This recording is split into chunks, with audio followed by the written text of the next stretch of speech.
Hello everybody, my name is Shalise. Welcome everybody to my favorite superhero movie of 2022. And there was only two options, and the two options I have is The Batman and Wakanda Forever. And my personal opinion is Black Panther Wakanda Forever, but let me just say this about Batman.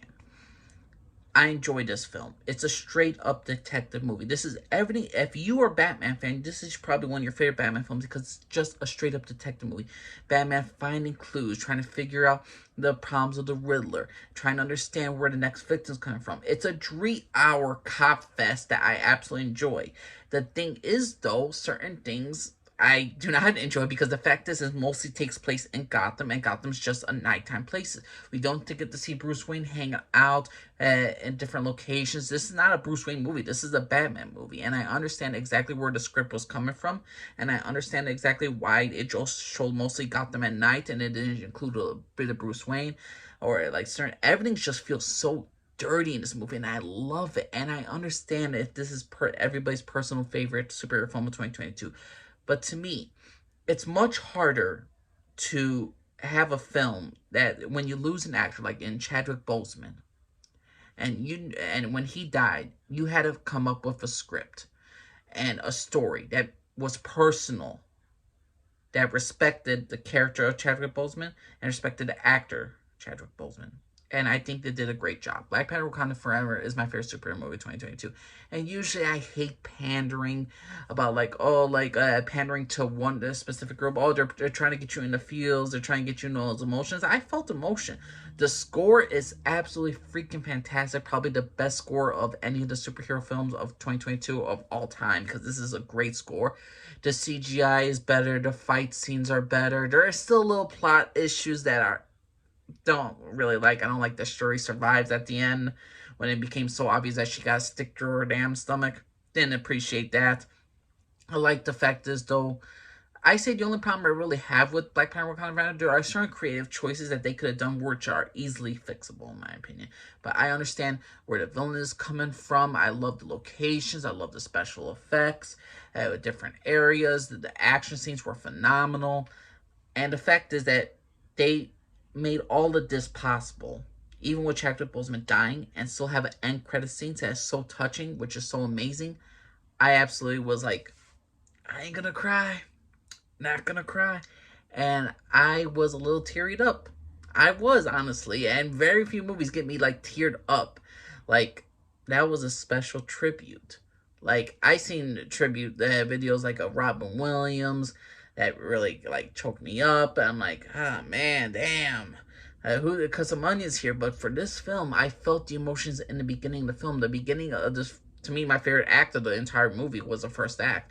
The tribute to Chadwick Boseman's character, King T'Challa, how Angela Bassett, the mother of King T'Challa, is just basically saying, we're not weak. We may have lost our king, but we're not a weak kingdom. You're not going to attack us.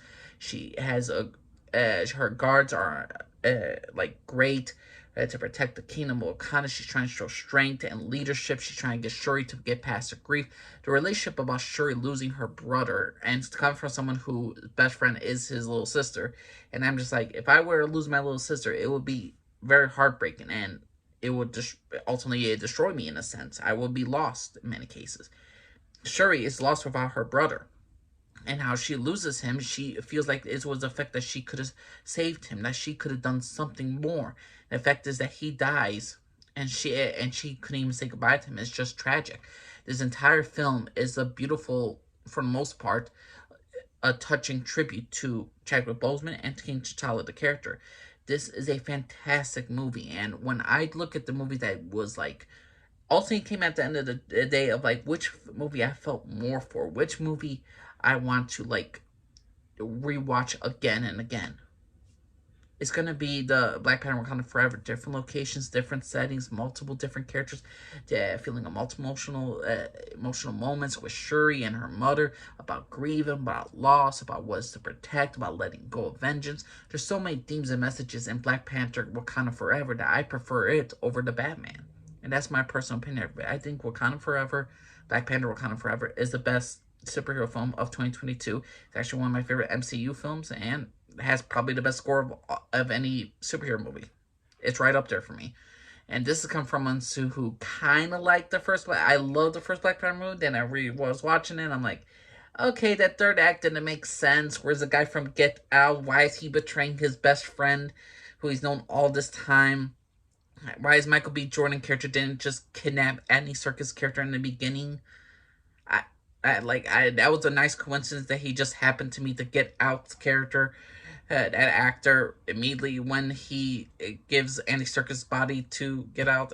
I mean, there's a lot of plot holes in Black Panther 1 that just has to come along and make sense.